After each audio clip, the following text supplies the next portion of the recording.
महाराष्ट्र राज्याचे कामगार आयुक्त डॉक्टर HP तुम्मोड यांना कंत्राटी कामगार प्रश्नाबाबत तसेच 4 श्रम संहिता रद्द करण्याबाबत सिटूच्या वतीने निवेदन।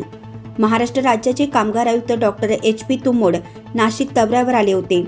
त्यावेळी नाशिक जिल्हा सिटूच्या वतीने नाशिक जिल्ह्यातील कामगारांचे प्रलंबित प्रश्न व राज्यातील अनेक उद्योगात आस्थापनेमध्ये कंत्राटी कामगार नियमन व निर्मूलन अधिनियम 1970 चे सर्रास उल्लंघन करून बेकायदेशीरपणे कंत्राटी कामगार पद्धत अवलंबली जात आहे। या संदर्भात अनेक तक्रारी कामगार उपायुक्त कार्यालयात दाखल करण्यात आल्या। त्याबाबत आपल्या कार्यालयातून कारवाई होणे अपेक्षित आहे। तसेच नाशिक जिल्ह्यातील मे हेक्झागॉन न्यूट्रिशन लिमिटेड दिंडोरी तसेच मे Lucy Electric inter private limited Ambad Nashik तर या दोन्ही कंपनीतील कंत्राटी कामगार पद्धतीचे निर्मूलन प्रस्तावना आपण मंजुरी द्यावी ही विनंती। तसेच महाराष्ट्रात व नाशिक जिल्ह्यात अनेक आस्थापनांमध्ये कामगारांना साधे किमान वेतन, कायदेशीर सुट्ट्या, महागाई भत्ता, बोनसही मिळत नाही।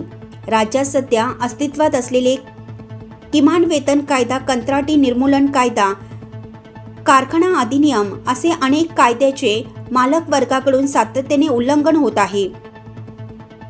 त्यामुळे कामगारांना सर्व कायदेशीर लाभ मिळत नसल्याने ते लाभ मिळण्याकामी कामगार कायद्याचं उल्लंघन हा दखलपात्र गुन्हा करून सर्व कामगार कायद्याची कठोर अंमलबजावणी करण्याची मागणी सिटू संघटनेच्या वतीने करत आहोत। तसेच योजना कर्मचाऱ्यांसह राज्यातील कामगारांना 26,000 किमान वेतन लागू करावं, सरकारी कर्मचाऱ्यांचा दर्जा मिळावा या व इतर अनेक मागण्यांचं निवेदन महाराष्ट्र राज्याचे कामगार आयुक्त श्री डॉक्टर HP तुम्मोड साहेबांना देण्यात येऊन त्यावर सविस्तर चर्चा करण्यात आली।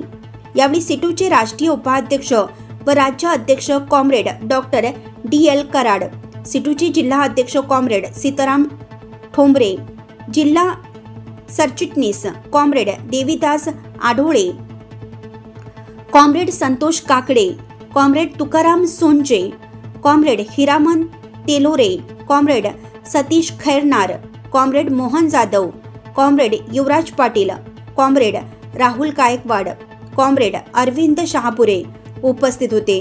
तसेच कामगार उपायुक्त श्री विकास माळी हेही उपस्थित होते।